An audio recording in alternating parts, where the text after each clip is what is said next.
Portugal narrowly beats Croatia and advanced to the next round, but they're still experiencing plenty of problems on the pitch. Let's break it down. Portugal lined up in a 4-3-3, with both Vitinha and João Neves dropping deeper at times to dictate play as deep-lying playmakers. Nuno Mendes frequently drifted into the left half space, leaving the entire flank for Portugal's left winger. The same pattern appeared on the right side.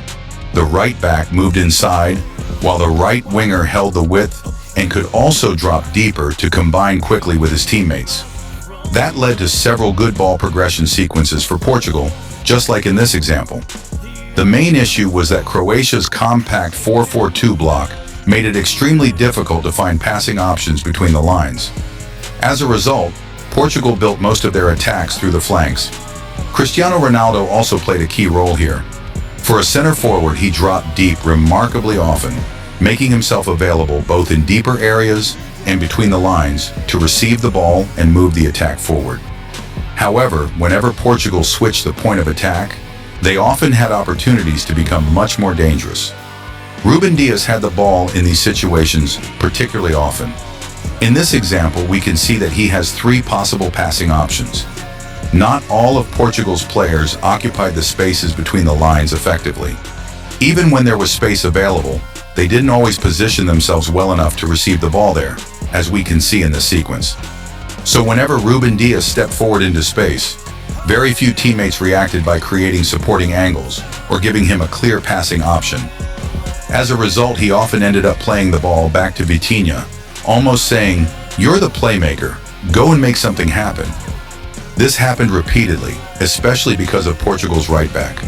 He frequently drifted inside and operated in the half space, but still failed to create enough effective passing lanes between the lines.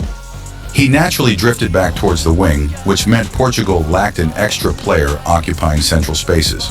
Instead, he simply duplicated the right winger's position. They almost took the ball off each other, and Portugal lost possession. There were plenty of moments like this throughout the game, particularly involving Ruben Dias. Croatia's defensive structure wasn't perfect either. There were around 14 meters between their two holding midfielders, creating a clear passing lane into Bruno Fernandes. Players of Portugal's quality are more than capable of combining quickly between the lines. They just need those passes into central areas. Instead, Ruben Dias chose to switch the play, and Portugal's right winger received the ball into depth with a following cross. To be fair, those approaches still created danger. As we see here, Rafael Leão cuts the ball back into the second wave, and Bruno Fernandes had two excellent chances to score early in the first half. Even here, there's an easy pass available to Portugal's left winger, who has moved into a central position. We can also see several Portuguese players occupying spaces between the lines, ready for quick combinations. But if nobody plays those passes, those combinations can never happen. There's even an opportunity to play a diagonal switch because Portugal consistently had someone providing width and ready to receive those diagonal balls. One more point worth mentioning concerns Cristiano Ronaldo and Bruno Fernandes. Surprisingly, Ronaldo looked much younger, more energetic, and more intense than Bruno Fernandes. Ronaldo constantly vacated the center forward position, actively creating options between the lines. Bruno Fernandes, on the other hand, seemed glued to the striker's position. He simply stayed high as the center forward, and very little positive came from it. Throughout the match, Portugal did manage to find a few combinations between the lines. Here, Ronaldo drops into space, plays a one-touch pass between the lines, combines first time with Bruno Fernandes, and Portugal finally progresses through the middle. These are exactly the kinds of passes you'd expect to see much more often from a team whose midfield is considered one of the strongest in the tournament. As for Ronaldo himself, he was willing to drop deep, operate between the lines, drift into wide areas, and help with the build-up. That was a huge positive for Portugal's ball progression.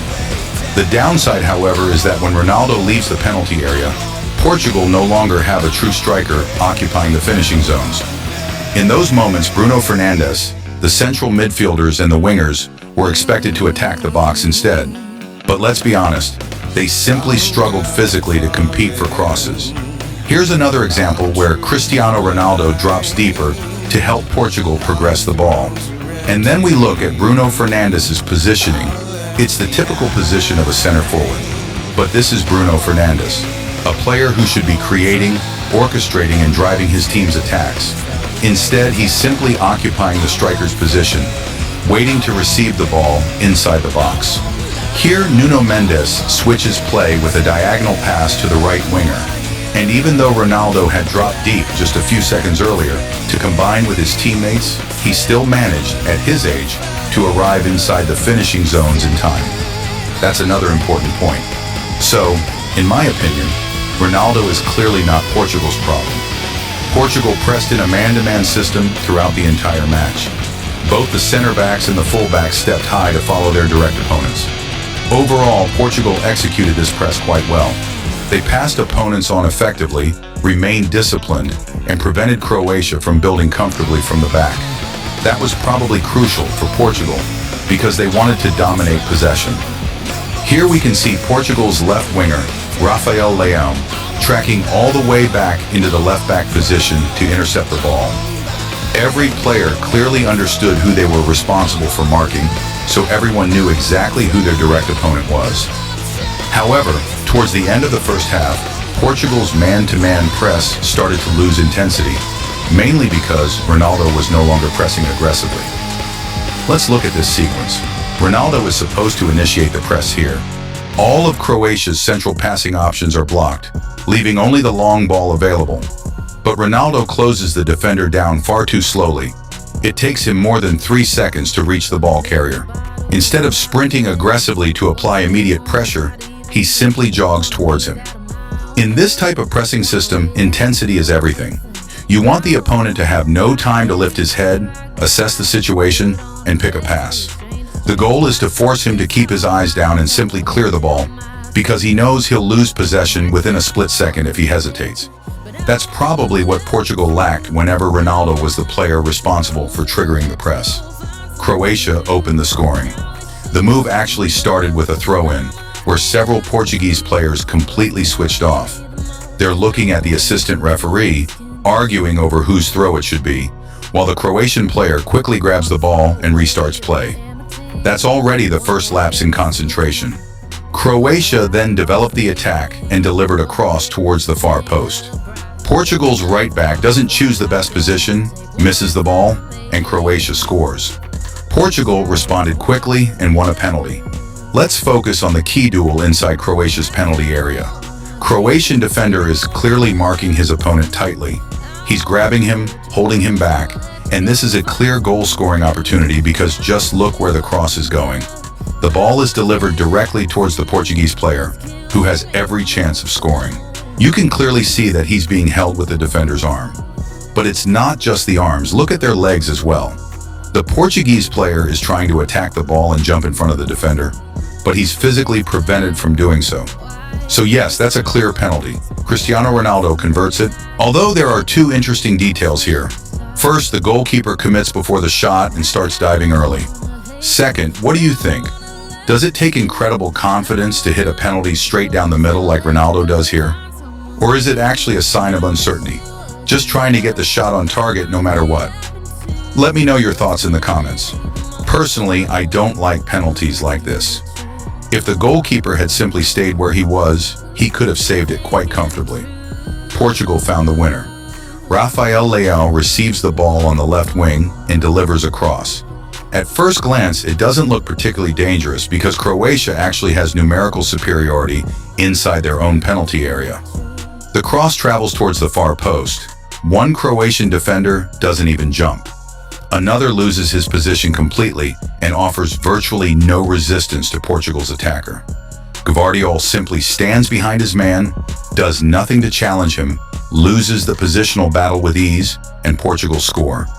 It was genuinely poor defending from Croatia when dealing with crosses, and Portugal took full advantage to score their second goal. Then came the most dramatic moment of the match, the disallowed Croatian equalizer. Let's break it down. A cross comes in from the wing. We can see the offside line, we can see the player the cross is intended for, and ultimately the player who puts the ball into the net. But there's one crucial detail. This player does get a touch on the ball and redirects it.